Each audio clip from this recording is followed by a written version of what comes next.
meeting yesterday on the Department of Education, which is being moved. We're going to educate the children in their states where they can get a proper education. The numbers are horrible the way it is, and we're going to make a move that's very big. I don't think it's even risky a little bit. I think it's going to be amazing. It should have been done years ago. They've been talking about doing it for many years, but nobody ever got it off. But we did. And there was great excitement and great acceptance of it by almost everybody, including a lot of Democrats, actually.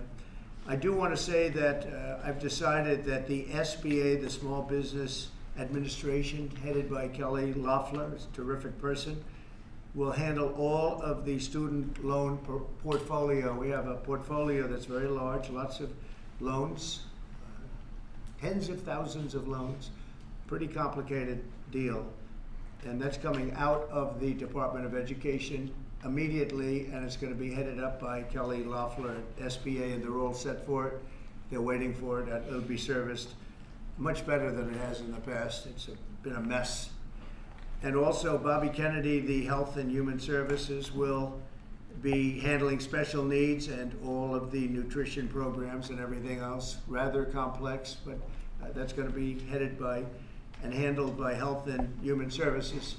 So I think that'll work out very well. Those two elements will be taken out of the Department of Education, and then all we have to do is get the students to get guidance from the people that love them and cherish them, including their parents, by the way, who will be totally involved in their education along with the boards and the governors and the states. And it's going to be a great situation. I guarantee that in a few years from now, I hope I'm going to be around to see it, but I think we're going to see a lot of it. I think that you're going to have tremendous results. You're going to have results like Norway, Sweden, Denmark, a lot of the countries that do so well. I think you're going to have a lot of those results. If you look at Iowa and Indiana and Idaho, so many places that run so well, Florida, Texas, big ones, you're going to have great education, much better than it is now at half the cost.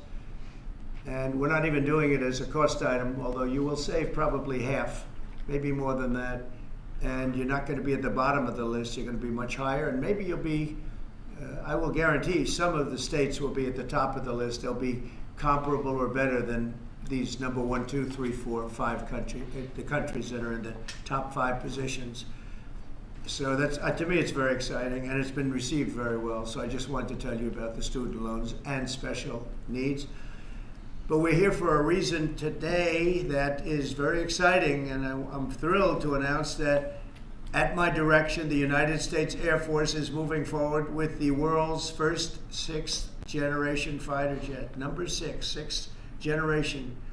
Nothing in the world comes even close to it. And it'll be known as the F-47. The generals picked a title, and it's a beautiful number, F-47. It's something the likes of which nobody has seen before in terms of all of the attributes of a fighter jet. There's never been anything even close to it, from speed to maneuverability to what it can have to payload. And this has been in the works for a long period of time. After a rigorous and thorough competition between some of America's top aerospace companies, the Air Force is going to be awarding the contract for the next generation air dominance platform to Boeing.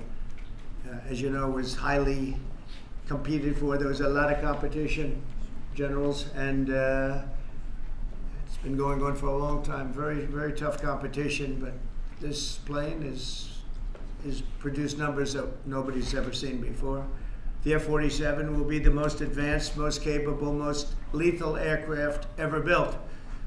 An experimental version of the plane has secretly been flying for almost 5 years, and we're confident that it massively overpowers the capabilities of any other nation. There's no other nation. We know every other plane. I've seen every one of them, and it's not even close. This is a next level. You know, level 5 is good. This is level 6, they say. The F-47 is equipped with state-of-the-art stealth technology. It's virtually unseeable and unprecedented power. It's got the most power of any jet of its kind ever made. Maneuverability likewise is there's never been anything like it, despite the power and speed. Its speed is top. It's over 2, which is something that you don't hear very often. America's enemies will never see it coming. Hopefully we won't have to use it for that purpose, but you have to have it. And if it ever happens, they won't know what the hell hit them. A new fleet of these magnificent planes will be built in the air during my administration over the next couple of years. It's ready to go. They've already built much of what has to be built in terms of production, including the sheds. We'll ensure that the USA continues to dominate the skies. We've given an order for a lot. We can't tell you the price because it would give way to some of the technology and some of the size of the plane, good sized plane. This contract also represents a historic investment in our defense industrial base, helping to keep America at the cutting edge of aerospace and technology. Our allies are calling constantly. They want to buy them also, and certain allies will be selling them, perhaps toned down versions. We like to tone them down about 10%, which probably makes sense because someday maybe they're not our allies, right? But I would like to ask Secretary Hegseth, who's doing a fantastic job. He's really been very inspiring in so many ways, and I must say that before he speaks, we have had record people wanting to join our military in the last 2.5 months, literally since this, I think probably since the election, November 5th, but especially since we came to office and since I announced Pete. He's young, he's smart, he's strong, he loves it, and they love him, but we've had record numbers of people wanting to join our military. Now, if you go back 6 months, it was the exact opposite. You had record numbers of people not wanting to join the military. Now you have record numbers of people wanting to be in our military, and that's a great honor. That shows you we're really on the right track. So, Pete, maybe say a few words. Sure. Please. Well, Mr. President, this is a big day. This is a big day for our warfighters. This is a big day for our country, a big day in the world. The name of this program is the Next Generation of Air Dominance. And Mr. President, because of your leadership, your clarity, America is going to have generations in the future of air dominance because of this 6th generation fighter. We've had the F-15, we had the F-16, the F-18, the F-22, the F-35. Now we have the F-47, which sends a very direct, clear message to our allies that we're not going anywhere, and to our enemies that we will be able to project power around the globe unimpeded for generations to come. Mr. President, this is a gift to my kids and your kids, to my grandkids and your grandkids. This is a historic investment in the American military, in the American industrial base, in American industry that will help revive the warrior ethos inside our military, which we're doing, rebuild our military, which the previous administration did not do, by the way, Mr. President. They paused this program and were prepared to potentially scrap it. We know this is cheaper, longer range, and more stealthy. President Trump said we're reviving it and we're doing it. And then we are also going to reestablish deterrence. Under the previous administration, we looked like fools. Not anymore. President Trump has reestablished American leadership. The F-47 is part of it. And Mr. President, thank you for having the courage to do it and leading the way for all our warfighters. Thank you very much, Pete. One of the things I will say, but the generals are going to speak in just a couple of seconds, but this plane flies with drones. It flies with many, many drones, as many as you want, and it's a technology that's new, but it doesn't fly by itself. It flies with many drones, as many as we want, and that's something that no other plane can do. So I'd like to introduce, if I might, Air Force Chief of Staff General David Alvin, and also General Dale White, two incredible people that I've known over the years, but I got to know them really well over the last few months. And would you say a few words, please, General? Thank you very much, Mr. President. Mr. President, Mr. Secretary, thank you so much for your unwavering commitment to our military. I will say that this is a big day. This is a big day for our United States Air Force as well. You know, air dominance is not a birthright. but it's become synonymous with American air power. But air dominance needs to be earned every single day. And since the earliest days of aerial warfare, brave American airmen have jumped into their machines, taken to the air, and they've cleared the skies. And whether that be clearing the skies so we can rain down destruction on our enemies from above, or we can clear the path for the ground forces below. That's been our commitment to the fight, and that's really been our promise to America. And with this F-47 as the crown jewel in the next generation air dominance family of systems, we're going to be able to keep that promise well into the future. I also want to thank everyone from industry and within government, our engineers, who have worked tirelessly on this program to bring it where we are right now today.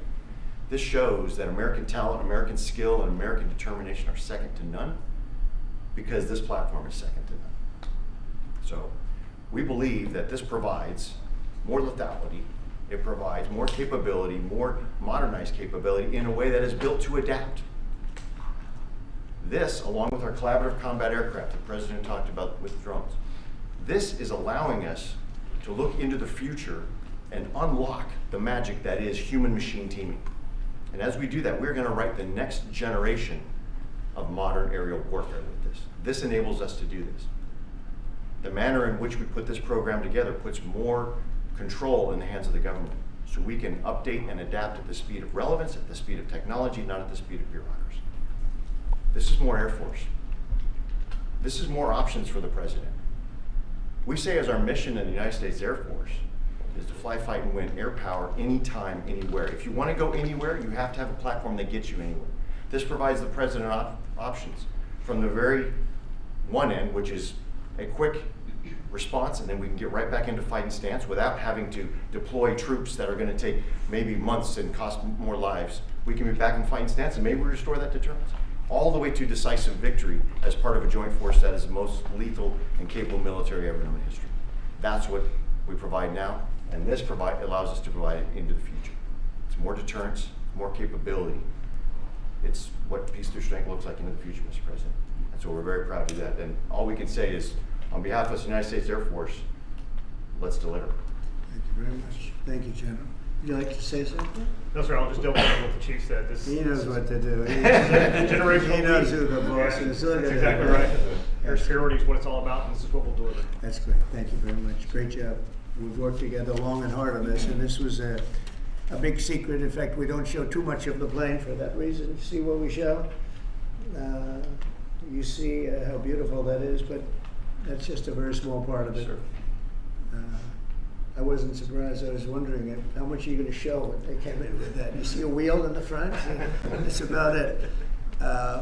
Any questions? Mr. President Trump, Peter? Is 80,000 pages of documents is a lot to sift through. Yeah. Can you just tell us who killed Kennedy?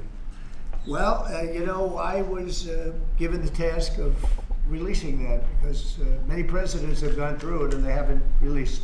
And I said, release. We even released Social Security numbers. I didn't want anything deleted.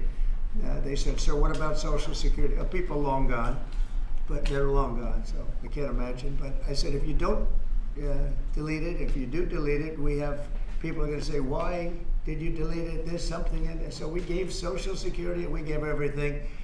And the rest is for you to look at, Peter. You're going to see whether or not you see anything. But we've given it. We're doing it with Dr. Martin Luther King, too. They're preparing all of that. They're going to release everything. And whoever else they want. I mean, we have nothing. We really have nothing to hide. We shouldn't have. When a lot of time goes by. But with the Kennedy files, in particular, they were going crazy on them. I don't think there's anything that's earth-shattering, but you'll have to make that determination. In those, it's 80,000. It's actually 88,000, and we have some additional things, as you know, come out today. And for that, you can go to the offices and you can see whatever you want to see. Everything is out there, totally open. The additional stuff is available later on today. You go over to the offices and you can have it immediately, and you'll make a determination. And on something else, these Tren de Aragua guys, because of your executive order, they are designated as foreign terrorists. Yeah. If ISIS or Al-Qaeda foreign terrorists were operating here in the United States, cops would probably be shooting first and asking questions later. And so what is the difference between terrorists, between somebody like an ISIS or an Al-Qaeda operative versus a MS-13 or Tren de Aragua? Well, these are people that focus on destroying people in their homes. They're not as international in that sense. They're a group of thugs. They come from Venezuela. They come from the prisons of Venezuela. They're very, very dangerous people, but they didn't look so dangerous when the guards took care of the situation from El Salvador. And I want to thank the president. He's a friend of mine. He's done a great job. But I just can't imagine that the Democrats are taking this issue where they want to have them back. You know, so now they have men playing in women's sports. They have transgender for everyone. They have open borders. They have all of their crazy policies that are, I think, 95-5, not 90-10, okay? And their new policy is, let's bring Tren de Aragua back into our country. Let's bring the worst, these are the worst gang members there are. They looked amazingly frail, though, by the way they were handled. It's very amazing. You know, they weren't, when they were in Colorado cutting the fingers off a man because he made a phone call to the police, they seemed a lot tougher then than they did when they were having their heads shaved and they were in shackles. They're tough people. They're bad people. We don't want them in our country. We can't let a judge say that he wants them. You know, he didn't run for president. He didn't get much more than 80 million votes. And we just can't let that happen. It'd be so bad for our country. I won on the basis of getting criminals out of our country that were let in. It was called unforced error. They were let in by Biden, incompetently let in, and let in by the millions, actually. 21 million people, I believe it's 21 million. And that's not even including the gotaways, but these are rough people. We want them out of our country. And I won the election based at least partly on that, and that's a big part, yeah? And I don't know if you saw this. Something totally different. I don't know if you saw this. Tim Walz is now saying about Trump supporters, and forgive me, I'm just reading a quote from Tim Walz, I think I could kick most of their ass. Oh boy, he'd be in trouble. Is there any way to know? Well, he's a loser, yeah, I mean, he's a loser. He lost an election. He played a part. You know, usually a vice president doesn't play a part, they say. I think Tim played a part. I think he was so bad that he hurt her. But she hurt herself, and Joe hurt them both. They didn't have a great group, but I would probably put him at the bottom of the group. Have you heard that Biden Mr. wants to get President. back involved for Mr. Democratic President. politicians, fundraising and campaigning against your policies? What do you think of that? I hope so. Mr. President, there are several families. Mr. President, there are families Who from you- some of the who are you people. with? I'm with La Nación newspaper from Argentina. There are families from some of the people that were on those flights to El Salvador that claim that they're not criminals, they're not members of Tren de Aragua, of MS-13. What can you tell them, and what guarantees can you give them that everyone in those planes were actual criminals, terrorists, as you said? Well, I was told that they went through a very strong vetting process, and that that will also be continuing in El Salvador. And if there's anything like that, we would certainly want to find out. But these were a bad group. This was a bad group, and they were in bad areas, and they were with a lot of other people that were absolutely killers, murderers, and people that were really bad with the worst records you've ever seen. And but we will continue that process, absolutely. We don't want to make that kind of a mistake. Mr. Is President, the U.S. planning to give up the position of NATO's Supreme Allied Commander, and if so, why? NATO is something that I saved. NATO was gone until I came along. In fact, the previous Secretary General, very good man, both of them are good. The current man is fantastic. But both of them have said, if it wasn't for Trump, you wouldn't even have a NATO, because we were paying the cost of almost all of the countries. And now they're paying. I said, we're not going to do this. We're not going to continue. You hurt us on trade. You do bad things on trade. And then on top of it, we're supposed to pay for your military. And because of what I did, hundreds of billions of dollars flowed into NATO by countries that just weren't paying. They were delinquent. They weren't paying their bills. So NATO is solid. They're strong. But they have to treat us fairly.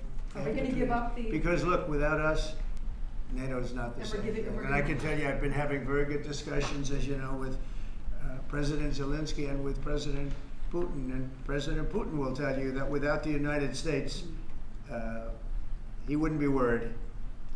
But he is worried when the United States is involved. And I have to tell you, I've dealt very well with both gentlemen, and we have, I think we have the confines of a deal. I hope we have the confines of a deal. I'm doing it for two reasons. Number one, and by far most importantly, thousands of young people, and they're not American people, they're Russian and they're Ukrainian, are being killed every week, thousands a week. And also the United States has paid, because of Biden, $350 billion on a war that should have never happened.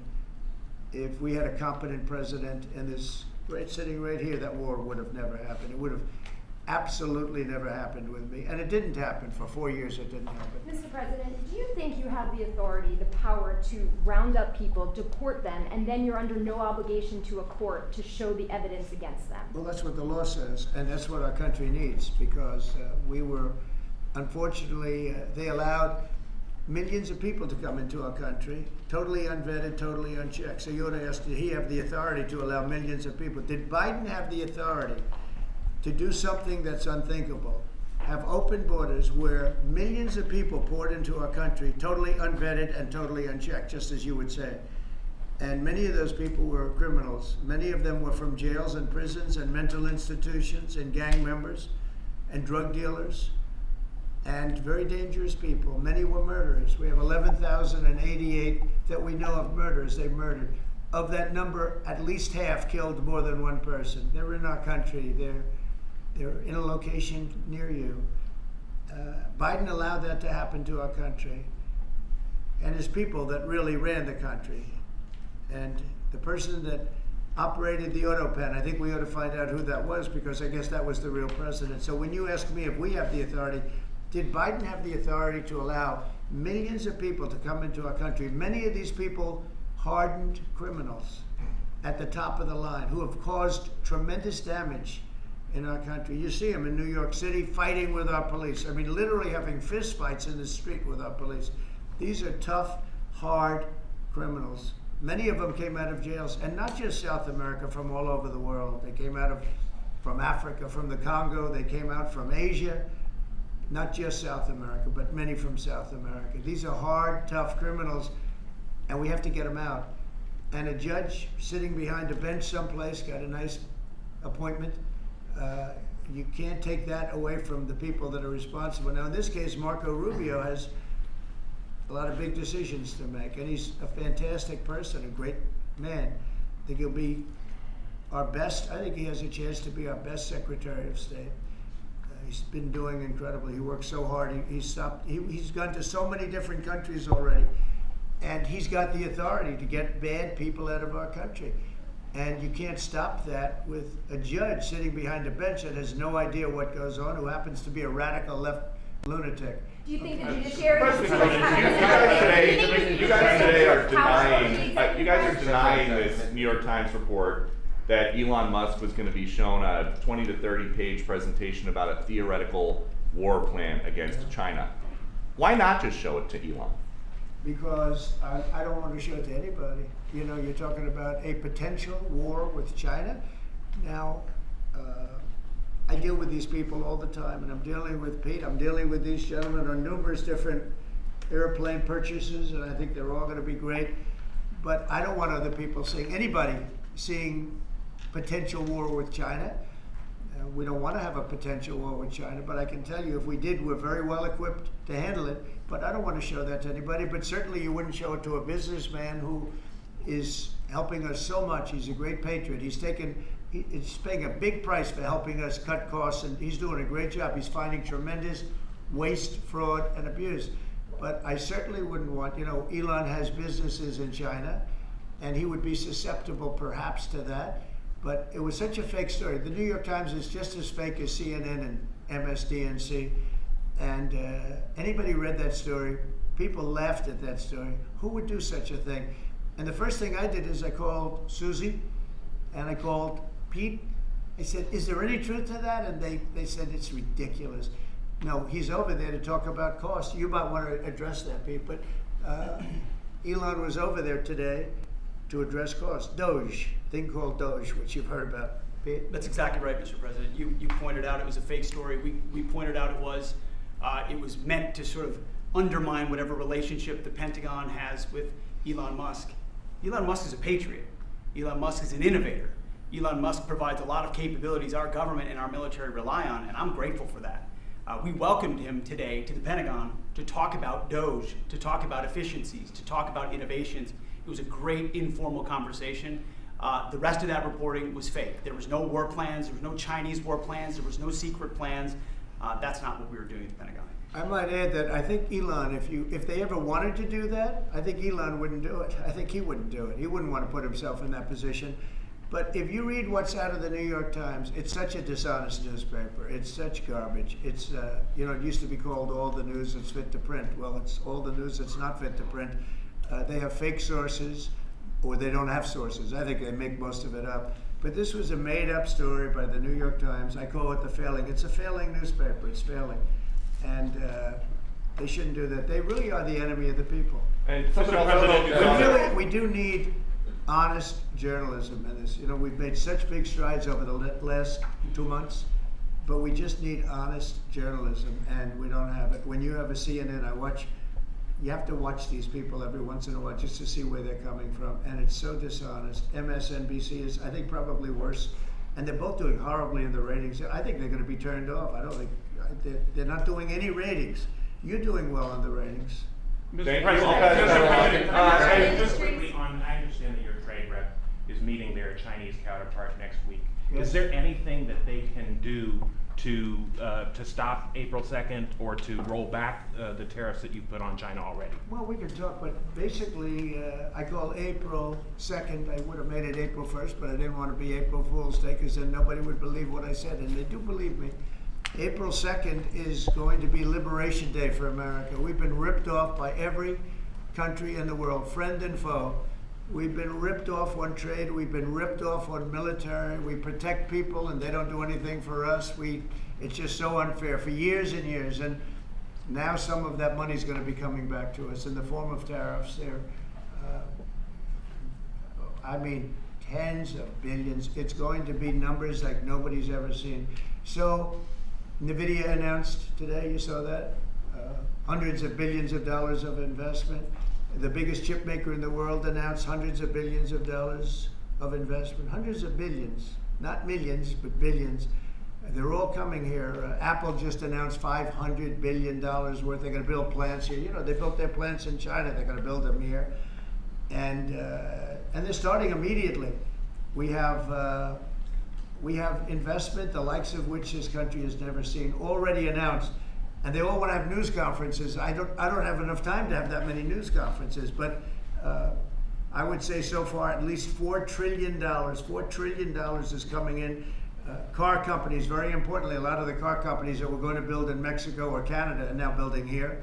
Because I don't want cars from Canada. I don't want cars from Mexico. They want to do it, it's fine, but I want the car companies to build here, not... they were building in Mexico 3 plants, big plants, really big plants, and they were going to sell the cars right across the border. We wouldn't have the jobs, we wouldn't have the profits, we wouldn't get the taxes, we get nothing. All we get is unemployment and empty factories. Those days are over. So now those 3 places are going to build here, but many more than that. We have a big one. Honda is building, just announced a really big plant in Indiana, great state, smart place to build. And we have many car companies coming here. The steel mills are going to be booming, And many other things come with that. But we need that for defense. There are certain things you have to have. You have to have steel. We would have had, if I didn't do in my first term tariffs to stop the onslaught, because they were dumping steel in order to destroy our steel plants. If I didn't do 50% and even 100% in certain cases tariffs on steel, you wouldn't have a steel plant in the United States. And Biden was unable to get rid of those tariffs because they threw off so much money that his numbers, which didn't work anyway, because his numbers were terrible, what he did, the way he spent money was so horrible, and what he allowed to happen to energy. That's the other thing. Energy is going to be like it's never been before. Mr. Vice President is here. Do you have anything to say while you're here? No, sir. I'm good Vice President. I'm just here to watch the show, sir. Okay. I think airplanes are pretty cool, so I wanted to check this out. Airplane's cool. It is cool. Mr. President, anything that China can do to take off the trade war at this point, though. Well, I'll be speaking to President Xi. I have a great relationship with him. We're going to have a very good relationship. But we have a $1 trillion deficit because of Biden with President Xi. More than that. I mean, I've heard $1.2 trillion. We have a deficit. And I've explained that to President Xi. We also have a problem where he's allowing fentanyl to be sent into Mexico and then cross the border and, killing. I think the number is much higher than the 125, 115 that I think it's closer to 300,000 people a year. And so that's a problem. But they have a tremendous surplus against the United States, and we don't want that. Mr. President, why do you want to control Ukraine's power A number of plant? industries have come to you asking for exemptions on tariffs. Is that something that is under consideration by you? Well, people are coming to me and talking about tariffs, and a lot of people are asking me if they could have exceptions. And once you do that for one, you have to do that for all. So, I mean, generally, I did something interestingly during 2 weeks ago. I gave the American car companies a break because it would have been unfair if I didn't. And everybody said, oh, he changed his mind on tariffs. I didn't change my mind. I helped our, sort of big three, big four. I helped some of the American companies. And instead of taking it properly, they said, oh, he changed it. I don't change, but the word flexibility is an important word. Sometimes there's flexibility, so there'll be flexibility, but basically it's reciprocal. So that if China's charging us 50% or 30% or 20%, and I don't mean China, I mean anybody, any country, Canada. Nobody knows that Canada's charging our dairy farmers. They have 270% tariffs. Nobody knows that. Nobody knows that. They have up to 400%. They have a couple of tariffs at 400%. Nobody knows that. Nobody talks about that. And remember, with Canada, we don't need their cars, we don't need their lumber, we don't need their energy, we don't need anything from Canada, and yet it costs us $200 billion a year in subsidy to keep Canada afloat. So when I say they should be a state, I mean that. I really mean that, because we can't be expected to carry a country that is right next to us on our border. It would be a great state. It would be a cherished state. The taxes for Canadian citizens would go down in less than half. They don't spend money on military because they think we're going to protect them. There are many things that they do, like icebreakers. They want us to provide icebreakers for them. Oh, that's wonderful. So the Canada, they're very tough traders too. I want to just tell you, all the people, they're tough traders. They trade very tough. And the expression I use is, some people don't have the cards. I used that expression about a week and a half ago, right? Somebody was negotiating who didn't have the cards, who's now, I think, saying that he wants to do it, and I think we're going to have a big deal on that very special something. We got to make a deal on that. But Canada has been a very nasty negotiator against the United States, took advantage of the United States for a long time. But nobody knows that they were getting 270% tariffs on dairy products. Follow up on Canada, and I don't think I've heard you say this in all of the talk about Canada becoming the 51st state. Are you concerned that if they became the 51st state, they would be a very, very blue state? Very, very big and very, very blue. No, there might be, but it would, you have that artificial line that goes, that straight artificial, that looked like it was drawn by a ruler. Somebody with I don't mean a ruler like a king, I mean like a ruler, this way. And it's just an artificial line that was drawn in the sand or in the ice. And can I tell Peter, just, you add that to this country, what a beautiful landmass, the most beautiful landmass anywhere in the world. And it was just cut off for whatever reason. It would be great. Now, is it liberal? Maybe, but a conservative until I got involved, because I don't care who wins up there. I frankly probably would do better with the liberal than the conservative, if you want to know the truth. But just a little while ago, before I got involved and totally changed the election, which I don't care about, probably it's to our advantage actually, but the conservative was leading against, I call him Governor Trudeau, the conservative was leading by 35 points. So, so I don't know about that. I think Canada's a place like a lot of other places. If you have a good candidate, the candidate's going to win. And I don't know if you've seen this, but the two astronauts that you just helped save from space, they didn't get any overtime pay for all that extra time. They got $5 a day per diem. For 286 days, that is $1,430 in extra pay. Is there anything the administration can do to make them whole?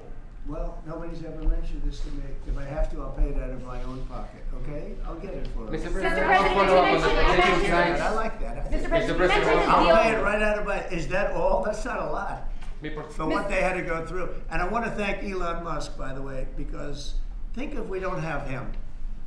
You know, there's only so long, even though they're in the capsule up there, that the body starts to deteriorate after 9 or 10 months and gets really bad after 14, 15 months with the bones and the blood and all the things that you've been reporting on very well. And if we don't have Elon, they could be up there a long time. Who else is going to get him? And I just want to thank him. He's going through a lot, what they're doing to him. And these people are going to be caught, and they're going to be caught, and they're going to be prosecuted. And from what they tell me, I see this just by watching your programs and reading the news, but from what they tell me, they could get 20 years in jail, and they'll get it. I'll tell you, there's going to be no leniency, and there'll be no pardons. I can tell you that right And you now. said this morning 20 years in jail, and then maybe you said this morning 20 years in jail, and then maybe they'll go to one of these prisons in El Salvador. Do you think with the way that the judges have been issuing injunctions, it would be easier or harder to send these Tesla domestic terrorists to a jail in El Salvador than these MS-13 or Tren de Aragua guys? Well, I view these people as terrorists just like others. These are, when I looked at those showrooms burning and those cars, not one or two, like 7, 8, 10 burning, exploding all over the place.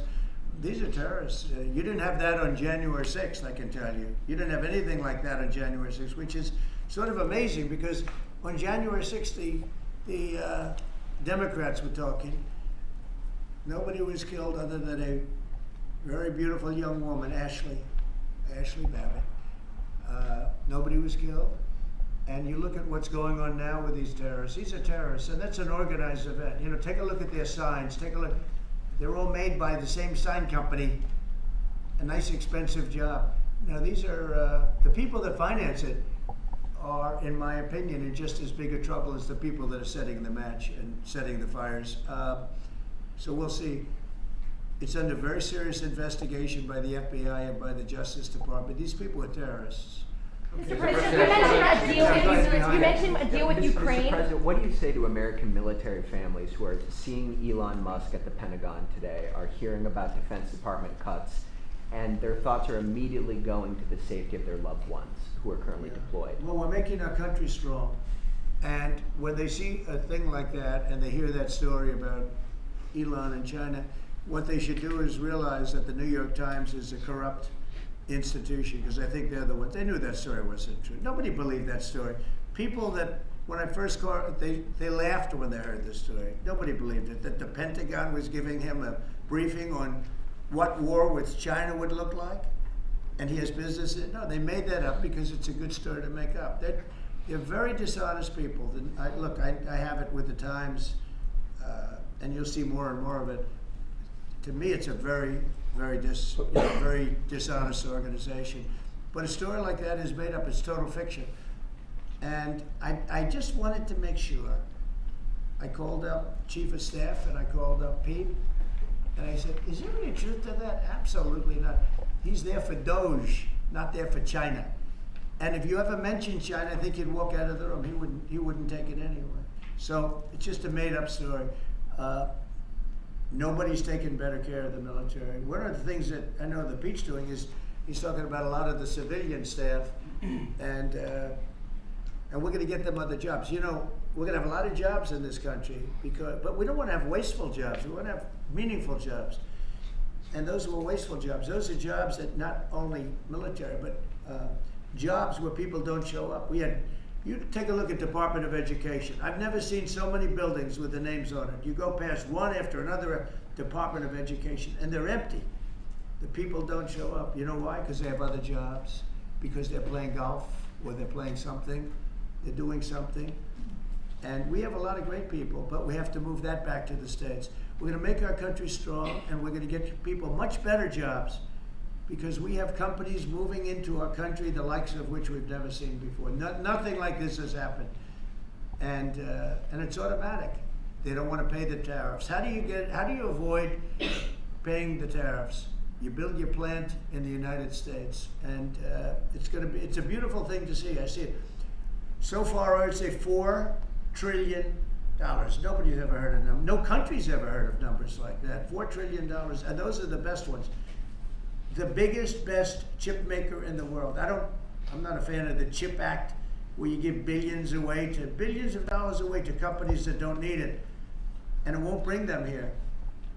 I'm giving nothing away. All they're doing is coming here. They're building because they want to avoid. Remember this on the tariffs too, because that's going to be, Liberation Day, April 2nd. It's reciprocal. If they charge us, we charge them. So somebody say, well, how much are the tariffs? Very fair.